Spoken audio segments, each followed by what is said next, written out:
ప్రభుత్వ హయాంలో అక్రమ క్వారీలను ఇష్టారీతిగా నడుపుతూ కోట్లు సంపాదించుకున్న ఓ రాజకీయ నేత తమ్ముడికి అధికారులు షాక్ ఇచ్చారు. అక్రమ క్వారీలపై అధికారులు ఉక్కుపాదం మోపారు. నిబంధనలు ఉల్లంఘించి నడుపుతున్న క్వారీని సీజ్ చేశారు.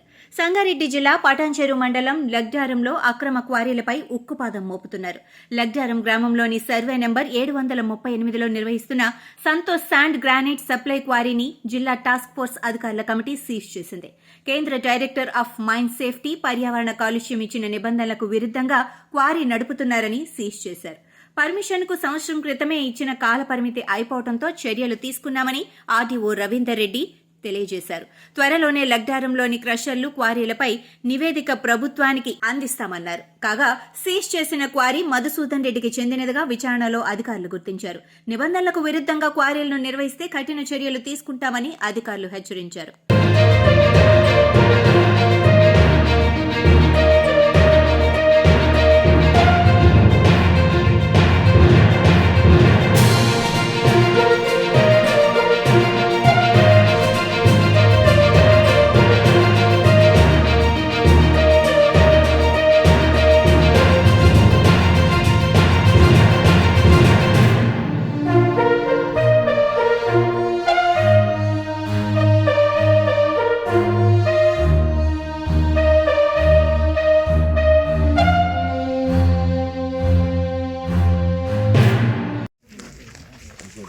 Pollution control board member secretary గారు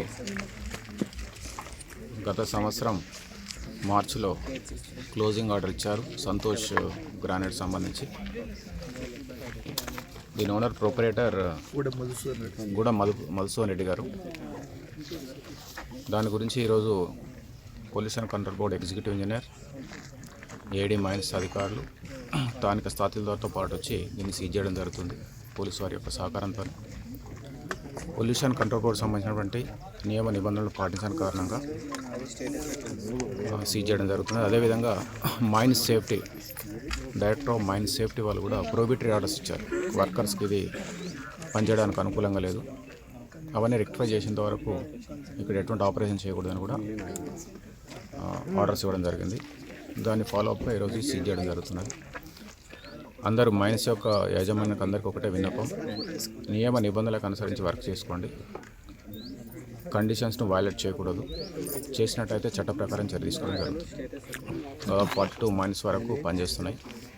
అన్నిటి మీద కూడా మేము ఎంక్వైరీ చేస్తున్నాం, సర్వే చేస్తున్నాం. పొల్యూషన్ కంట్రోల్ బోర్డు చేస్తున్నారు, ఎన్విరాన్మెంట్ పరంగా ఏడీ మైన్స్ వాళ్ళు చేస్తున్నారు, ఇరిగేషన్ వాళ్ళు చేస్తున్నారు, పోలీస్ వాళ్ళు చేస్తున్నారు. అందరు సభ్యులు వాళ్ళ డిపార్ట్మెంట్ పరంగా ఎంక్వైరీ జరుగుతున్నాయి.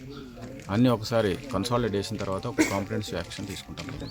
అంటే 1 వీక్లో ఇస్తున్నాం. చర్యలతో పాటు నివేదిక కూడా ఇస్తాం, చర్యలు కూడా ఇస్తున్నాం. వాళ్ళు ఎక్స్ప్లోజివ్స్ పర్మిషన్ తీసుకున్నారా లేదా, బ్లాస్టింగ్ చేసేటప్పుడు తీసుకోవాల్సిన జాగ్రత్తలు తీసుకున్నారా లేదా అని ఎంక్వైరీ చేస్తున్నాం. ఇప్పుడు ఒక ప్రమాదం జరిగింది, చట్ట ప్రకారం చర్య తీసుకుంటాం.